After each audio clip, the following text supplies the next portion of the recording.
jour. Le monde a accumulé beaucoup de pression et les médecins ne savent quoi faire. Les psychiatres se font traiter par d'autres psychiatres. C'est vrai, ils n'ont pas la réponse, mais Dieu l'a. Dieu a la réponse à tout cela. Dans l'Ancien Testament, quand un homme avait mal agi, eh bien, c'était dent pour dent, œil pour œil. Et si cet homme avait mal agi, il avait un lieu où s'échapper. Je pense que c'est Josué qui avait construit des maisons de refuge. Et si les gens avaient mal agi et qu'ils risquaient d'être tués, ils avaient alors un lieu de refuge où aller en courant, une ville de refuge. Là, il était en sécurité. Si ses poursuivants ne le rattrapaient pas avant qu'il n'y arrive, mais si les poursuivants le rattrapaient, ils le tuaient en chemin. Mais s'il arrivait là, et s'il n'avait pas commis ce crime volontairement, et qu'il plaidait sa cause, et montrait qu'il regrettait son acte, alors on pouvait le faire entrer dans cette ville de refuge. Et les poursuivants ne pouvaient pas entrer dans la ville. Non, il était en sécurité. Quel sentiment cela pouvait-il procurer de savoir que vous avez fait quelque chose de mal et vous savez que c'était mal? Mais qu'il y a un endroit où vous n'aurez plus à vous inquiéter. Quand vous entrez dans cet endroit, vous êtes en sécurité. Cependant, si cet homme avait commis cet acte volontairement, eh bien, alors il ne pouvait pas entrer là. S'il avait commis un meurtre volontairement, il était jugé à la porte. Mais celui qui le voulait et qui n'avait pas fait cela volontairement, par exemple, je donnerai un type de cela. Si un homme avait mal agi et qu'il désirait réellement, qu'il regrettait d'avoir péché, il y avait un lieu de refuge. Mais s'il s'en fiche, alors il n'y a pas de lieu pour lui. Il ne veut pas le reconnaître. Il l'a fait exprès. Il a voulu le faire. Aucune chance pour lui. Et c'est pareil aujourd'hui. Et puis, la chose c'était, s'il avait mal agi, qu'il devait vouloir un lieu de refuge. Il devait vouloir s'y trouver. Et cela est un très bon type de l'Église et des gens d'aujourd'hui. Il faut que l'homme désire un lieu de refuge. Vous devez en ressentir le besoin. Mais si vous pensez vouloir mener vos propres combats, allez-y. Voyez, mais soyez sûr que vos poursuivants vous attraperont. Un jour ou l'autre, vous serez découverts. Mais si vous désirez un lieu,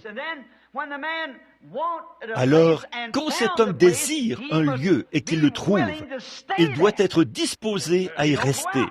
Vous n'en sortez plus. Vous restez là. C'est alors que vous êtes en sécurité tant que vous y êtes. Oh, quel soulagement cela a dû être de trouver un lieu. Dès que vous en franchissez les portes et que les portes se ferment derrière vous, moi, je serai satisfait. Oui, monsieur, il doit vouloir rester là, sans se plaindre, sans en faire le tour en disant « Oh, pourquoi suis-je venu ici ?» Or, c'est exactement ce que font les gens aujourd'hui. Ils disent vouloir être libérés des soucis du monde. Et puis, ils se retrouvent parmi les croyants. Et voilà qu'ils disent « Eh bien, s'il me faut abandonner ceci, s'il me faut faire cela, s'il me faut payer la dîme, s'il me faut faire ces choses, et encore ces autres choses, comment? Oh là là! Qu'est-ce donc? Voyez? Alors cet homme qui se plaignait était mis dehors. De nouveau, il allait devoir se débrouiller tout seul. Mais s'il voulait, il doit être satisfait, ne pas se plaindre. Oh, comme j'aime dire ceci! Je ne voudrais plus jamais sortir de là. Oh, c'est le ciel pour moi que de m'asseoir dans les lieux célestes en Jésus-Christ, avec des hommes et des femmes qui ont fui pour sauver leur vie, loin des choses du monde, et qui ont ancré leur âme dans un havre de repos. Oh, quelle communion! Oh, quelle joie divine! S'appuyant sur son bras éternel, toute pression disparue. Plus peur de rien. Amen. Car je suis en sécurité en Christ. Il est une tour forte. Les justes se réfugient en lui et se trouvent en sûreté. Il est un rocher dans une terre altérée, un refuge à l'heure de la tempête. Quel lieu où il fait bon être. Je ne vois aucune raison de me plaindre.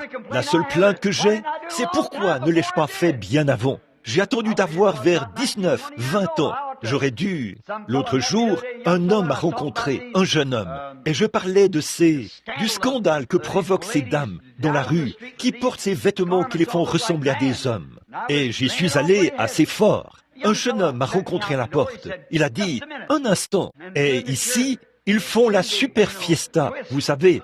Ils se tortillent, se brisent les jambes et tout. J'ai dit, c'est de la démence. J'ai dit, le vrai chrétien, si cela est dans leur cœur et qu'ils prétendent être chrétiens, leurs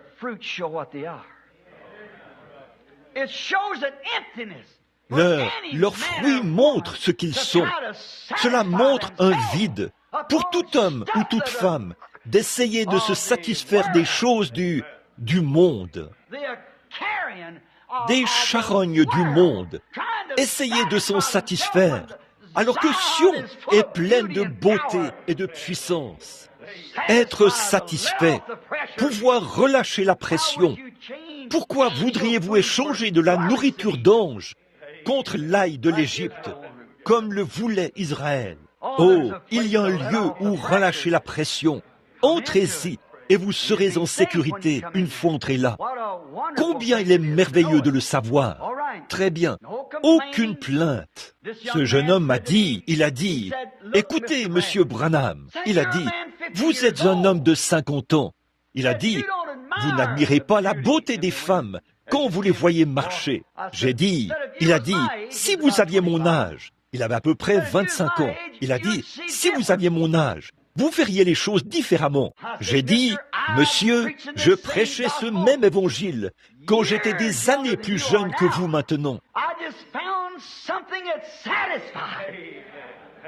J'ai trouvé quelque chose qui satisfait, quelque chose de réel, quelque chose qui vous rend aveugle à tout le reste. Je suis à l'intérieur d'une tour. Je n'ai même aucun désir de regarder à l'extérieur.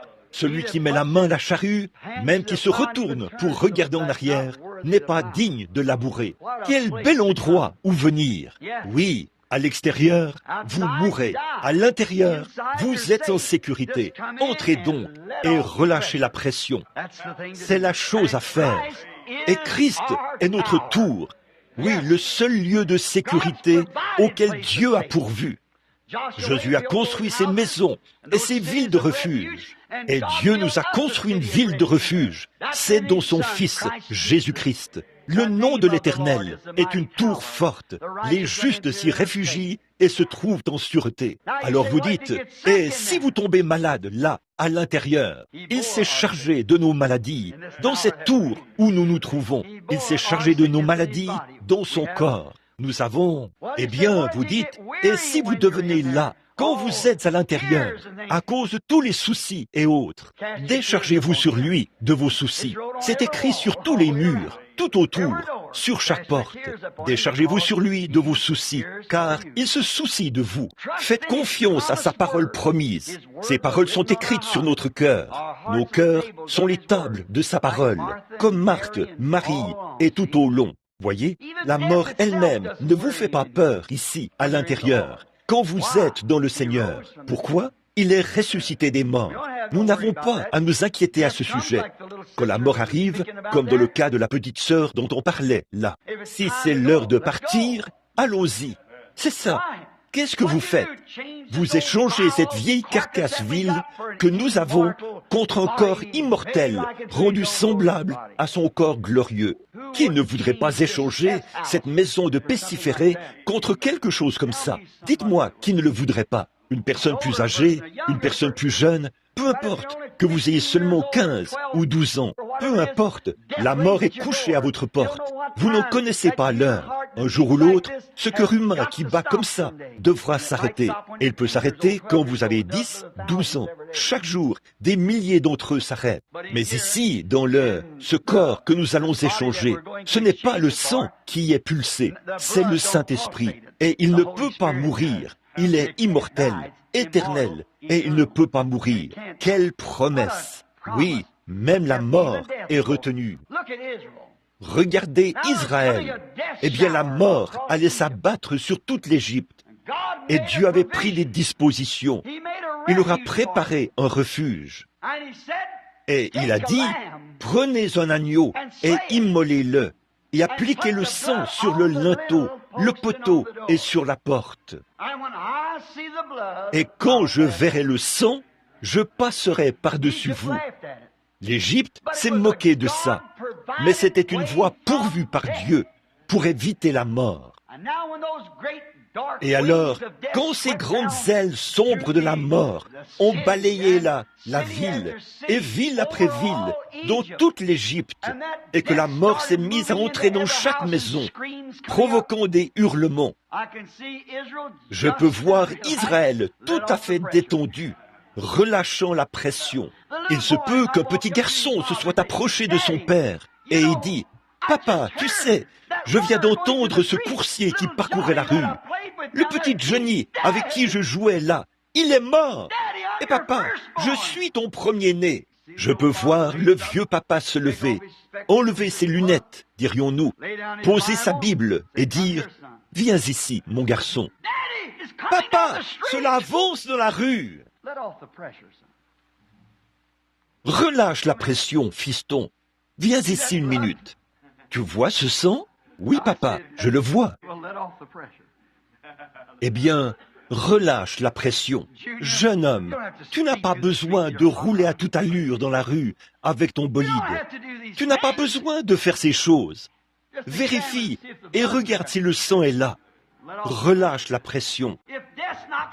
Si la mort frappe à la porte, elle ne pourra rien faire. Pas de pression pour Israël. Ils pouvaient relâcher la pression parce qu'ils étaient en sécurité sous le sang. Oh là là!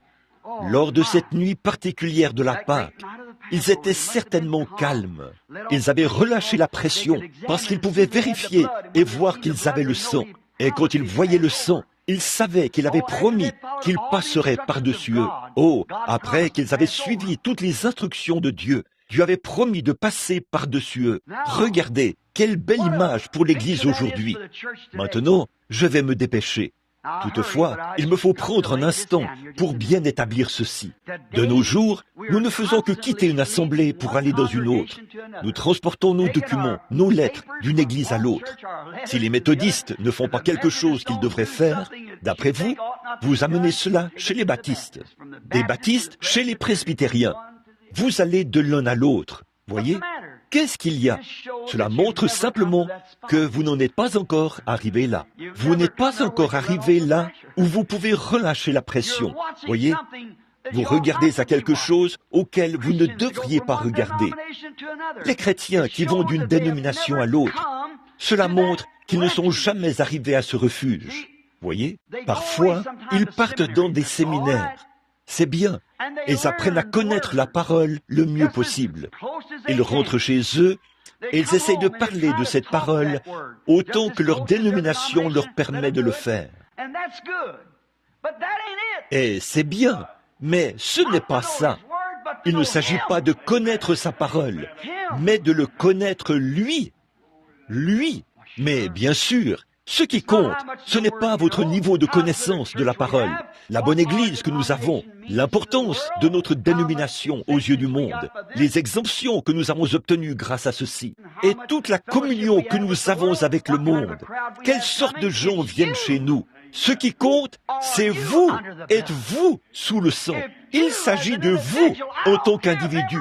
Même si tous les membres de l'Assemblée ont tort, peu importe, vous êtes quand même en sécurité. Vous êtes sous le sang. Parfois, Dieu vous place dans une assemblée qui est dans l'erreur pour répandre un peu de lumière. Ne bondissez pas sur vos pieds. Ne sautez pas continuellement d'un endroit à un autre, d'une chose à une autre. Restez simplement sous le sang. Si vous sortez en courant, alors plus de sécurité pour vous. Restez sous le sang.